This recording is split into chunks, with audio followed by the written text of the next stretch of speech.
5 seconds. I am happy to welcome you all to this meeting to discuss problems faced by the agriculture sector and search for their solutions. This meeting is in fact a follow up of the 51st meeting of the National Development Council. You may recall that the midterm appraisal of the 10th plan had drawn pointed attention to the problems in the agriculture sector and especially the loss of dynamism in this sector, which is a major cause of rural distress. There was general agreement among chief ministers that this problem deserved urgent attention, and it was decided to constitute a subcommittee of the National Development Council under the chairmanship of Sri Sharad Pawarji to examine in depth the problems facing Indian agriculture and to suggest implementable action plans. I am glad to learn that the subcommittee has been constituted and its first meeting has been convened. I do not want to preempt the deliberations of the subcommittee, but I felt it was appropriate for the full planning commission to discuss the issues as an input into the working of the subcommittee. Let me briefly recapitulate some of the issues.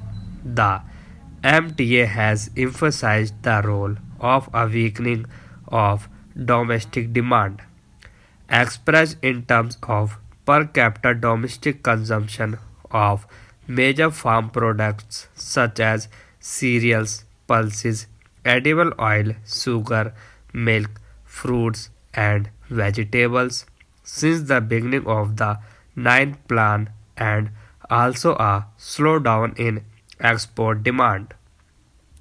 We need to look at various ways to enhance domestic demands. The National Employment Guarantee Scheme is a major step in this direction. We must ensure that the scheme is effectively implemented for export promotion apart from the promotional measures for agri-export. We need to address the fundamental issue of competitiveness, which is essentially depends on higher productivity, better quality, and lower cost of exportable agri products and on logistic arrangements for exports, including especially cold chains. Farmers as well as extension workers need to be educated to upgrade their skills for improving the quality of products in conformity with the sanitary and high sanitary standards laid down by any international organization or even by an importing country. On the supply side, we need to step up investment in agriculture in general and irrigation and related aspects in particular. The progress in completing ongoing irrigation project has been very disappointing. We need concerted efforts to expedite ongoing but unfinished projects. The agriculture development of dry land and rain-fed areas, which constitute 60% of the net sown area, poses a major challenge. Many of these areas are home to the poorest section of our population. The National Common Minimum Program has committed to introduce a special program for dryland farming in the arid and semi-arid regions of the country. I am told that the Ministry of Agriculture is working on this program in consultation with the Planning Commission. The National Employment Guarantee Scheme will cover many of the districts in these areas. This should provide immediate spur, but we have to ensure that these interventions lead to sustained growth and development. In the long run, we have to make agriculture viable, sustainable, and reliable in these areas so as to create large scale employment opportunities both in the farm and the non farm sectors. To this end, I had announced the formation of a National Rainfed Area Authority. The Planning Commission has been asked to present workable proposals to this end.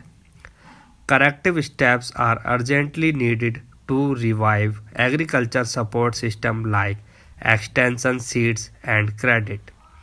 We had announced a doubling of the credit flow to agriculture in the next 3 years, an action plan to ensure 30% growth rate for all agencies was fixed, and I am happy to state that this target has been exceeded. I hope that implementation of the Vadia Committee recommendations, on which a substantial consensus has already been built, would pave the way for effective and democratic functioning of the cooperatives, which will provide further boost to the credit delivery system on other segments of the support system. I understand that the Ministry of Agriculture has taken a number of initiatives. I am sure the subcommittee of the NDC will review these and make them as effective as possible. The other critical requirements for agriculture dynamism include development of new generation technologies. A much sharper focus is required on strategic research for evolving these technologies.